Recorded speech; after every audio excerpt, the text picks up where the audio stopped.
guys, welcome back to some more AFK Arena. Today we're on the free-to-play account for our Hippo. So this is the Hippo Shack. This is the free-to-play account that we started a while ago.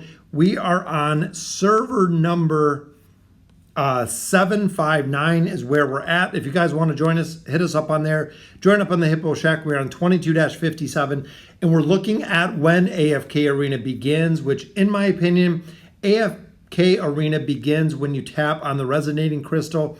That is right, guys. We just got all of our heroes to level 240. Now it requires 5 strong heroes to open the seal.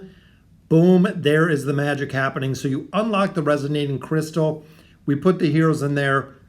Now they are reliant on being inside of the crystal themselves, which puts any level heroes or any heroes that are placed within the crystal itself up to level 240 where we are right now. But when you unlock this, just like you can see here, we can go through quite a few levels because you always have the resources kind of accumulated, especially when it comes to the EXP. You'll find very quickly that we do run out of our hero essence, which is where I'm at a stopping point for pretty much all the accounts. So there we go. So up to 243. In the sub levels that we're doing, so the levels in between the actual level do add a big increase to your overall combat rating, as well as the levels themselves adding on to the combat rating. So that takes our entire team up to 243 for the heroes that are placed within that Resonating Crystal, allowing us to make a lot of progression faster because now we're not reliant on the heroes kind of going back and forth. Everybody who is inside this Resonating Crystal will be set to that same level, regardless of if they're ascended, regardless of where they're at. So even Lucretia, we can drop in their utilization even at a lower level. We can go ahead and we can put Alna in here too. Both heroes we definitely want to build, but now that increases them to level 243. One thing you do have to be conscious of is when you're putting a bunch of heroes in there, it is going to increase that overall combat rating, which is the basis for a lot of stuff in AFK Arena. They base your overall combat rating on how difficult the enemies are when you're in a bunch of different things, including going through the Voyage of Wonder and things of that nature. It's based on the overall combat rating. That is why a lot of players will actually empty out the Resonating Crystal so they get a lower or easier run through some of the content. But ultimately, it's not super difficult, especially if you're on par with the levels and with the heroes that you're looking at. So let's go ahead. We're going to get into some summons here on the account, and then we're going to do a little bit of the campaign. So we got some rare stones there. Here we have 5 elite hero stones. Boom. Hopefully it's going to be somebody new, which is Desira. Very nice. Still in the heroic ship right now, so we can definitely pick up some bonus loot there. Got 100 diamonds for the unlock. Double Desira, double Sylvana. Look at that, guys. Taking her rate to Elite Plus, if not higher with the resources we have here. So we're going to go ahead. We're going to use our companion points first. Hopefully we can pull some elites. We still need a lot of elites on this account, guys. Pull number 2 brings us an elite. It is a copy of Daemon again. Daemon, we already have it ascended. We're really focusing on getting the heroes up to the ascended level. Not really too reliant on getting them stars at this point, just because overall we want to get more heroes to ascended than we do adding on stars. So we got a copy there of Raku, very nice. 21,000 diamonds. We're going to go ahead and use all of them for our regular summons, and then we'll get into the faction summons. I think we do have 1 Stargazer pull as well. So pull number 2, just some couple more rares. This should be our elite pull, which there we go, guys. Gives another copy of Daemon. So that will actually add a star on him. We should probably drop him out is what I'm thinking, because there's another elite. Which is, look at that, more real. A first copy to unlock her. And I've noticed with some of the newer accounts or some of the lower level accounts, it seems like we've had a lot more luck with them. So even here we can drop out Daemon because we already have that. Silas is already built. We can drop in Isolde and we can drop in Thorin. That way we can keep getting more ascended heroes. Here we have Iran and we have Sordis. We can drop in Pippa in there. I know Gorvo is a really solid one as well. make sure we clean up these lists. And I haven't really paid much attention to this, but let's drop out Screg in this one. We'll drop Kren in. Kren is really a big breakout hero, guys. We dropped Walker in here. Rowan, we have enough copies, so we'll actually drop Rowan out. But unfortunately, when it comes to light bearers, there's not really anyone else that's a really big priority. So you know what? Let's drop in Cecilia just so we can get her up to Ascended. Rowan, we just need a little bit of food and he'll be up to Ascended. I know I already have the copies of him. So we can go ahead. You know what? Let's go with Greyborn. See if we can get lucky with 2 more copies of Desira, which there's a copy of Oden. Definitely building him out as soon as we can. Still have those faction scrolls too. And there's another elite, which is Namitsu. Need to get a lot more heroes up to that elite level or up to that Ascended level. Because with that Ascended level, the big thing to really focus on when it comes to the Ascensions is having enough heroes to really make solid progression when it comes to the faction towers. The faction towers will yield us a lot more of our Stargazer cards. So we definitely want to make progression and definitely want to push the faction tower. All right, so we got 1 pull with our Stargazer, but we are completely full here. And Damon's actually been in there, it looks like, for a little while. I don't even think I was paying attention because he is the main carry that we have here, guys. Plus 30 signature item, 3 stars already. He is definitely the main carry. All right, so 1 Stargazer pull gives us just some more resources. Not too bad, though, because in there was quite a bit of essence. So we can actually open up our essence. We can use our gold. Might even give us some more levels here. Just a little bit shy there to go ahead and get us to 244. But we are primed to make a lot of progression in here, guys. So Elder Tree, we need to build some heroes. Let's see what we can build here. So we already have Rowan. Lucius is in there, which, again, we're not going to use our fodder for food. I have more than enough copies of Rowan. But we just need food. I'm considering possibly using some of these heroes for food. Just because we're not accumulating heroes fast enough.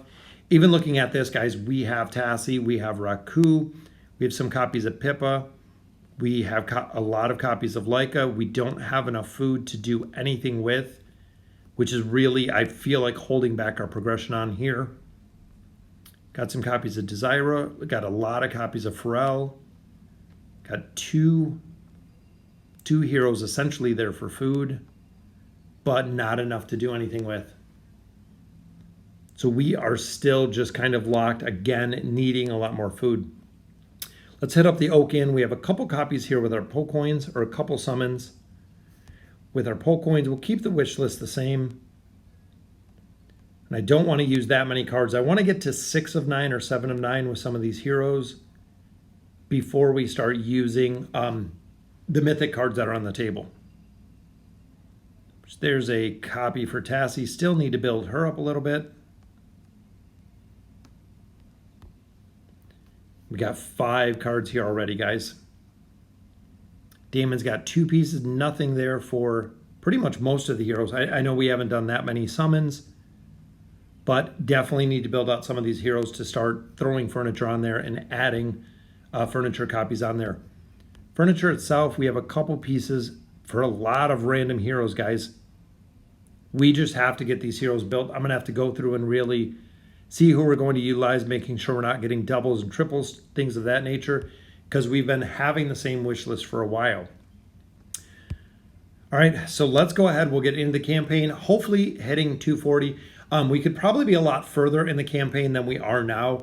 We don't really push the campaign very much, but we're at a point, especially when you get to, chapter 18 plus, all the way up to roughly 32. That is kind of the prime point you want to.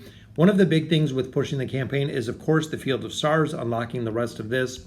When you're continuing through progression, makes a really, really big difference going through here, because at this level, you start unlocking a lot of things.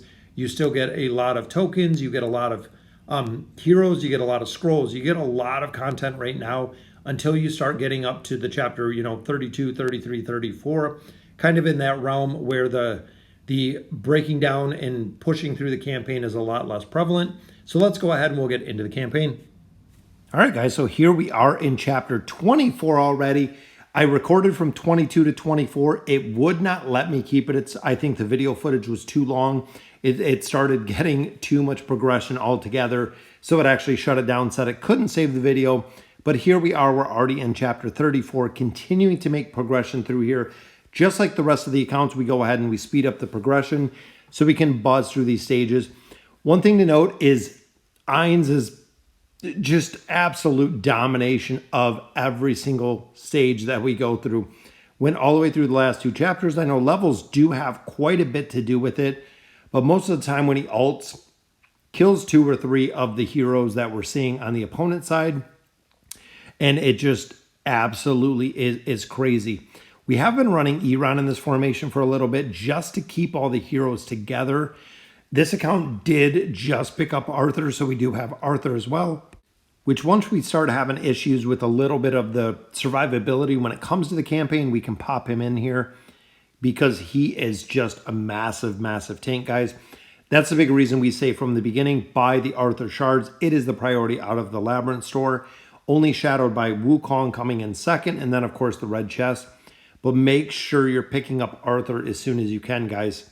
Not only does he provide a very big buff to the backline, but it also does help with the damage that Ainz puts out, or anyone for that matter.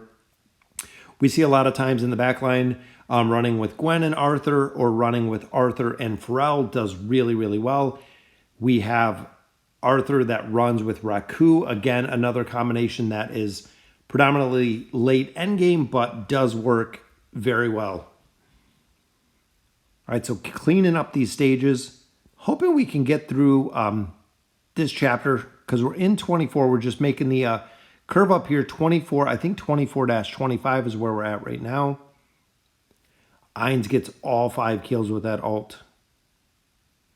Daemon in the bottom really does help a lot. Honestly, when it comes to probably one of the main carries, one of the easy carries versus running Shamira, Daemon is a hero that is going to be utilized through the entire game due to the scaling ability he has.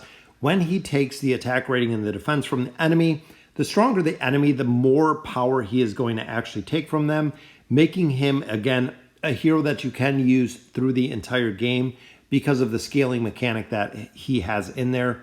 Same that we see with Thorin. Thorin is another hero that the scaling mechanic, it doesn't have a cap. There is no stop to it. He will be used through the entire game with the Thorin cheese just because that mechanic is so powerful and prevalent in AFK Arena. So here we're running double support. Again, just keeping Daemon alive, waiting for Ainz to ult, which is exactly the only thing we need. So even there, Ainz went down pretty quick. Have to protect him. That's really the big thing with Ainz, is you have to keep him back row. You have to keep him kind of with enough support to keep him thoroughly protected. He can get all 5 kills very easily by himself, just setting up in the back row. Boom, 1 ult, especially when you get that signature item, reducing the cooldown that he takes to actually ult. Boom, there's the ult. Kills everybody again that easy. Absolutely crazy how strong he is. And I'm still surprised, similar to Lucretia, that they never did nerf him. I mean, knowing how powerful he is, especially with Dimensional Stones now that everyone can get him, he just powers up. Boom, there's the ult. Only thing that didn't kill was the immunity shield, but very easy to take that out in the very last minute. Boom, there's the ult. 34-39, so we're almost 2 solid chapters. I think a little bit over 2 chapters already through here. 24-40. And it has been a considerable amount of time since we did make progression in the free-to-play account. So we are definitely just catching up to where we need to be. And I think I might have to swap out Saurus. It might be about time to swap him out.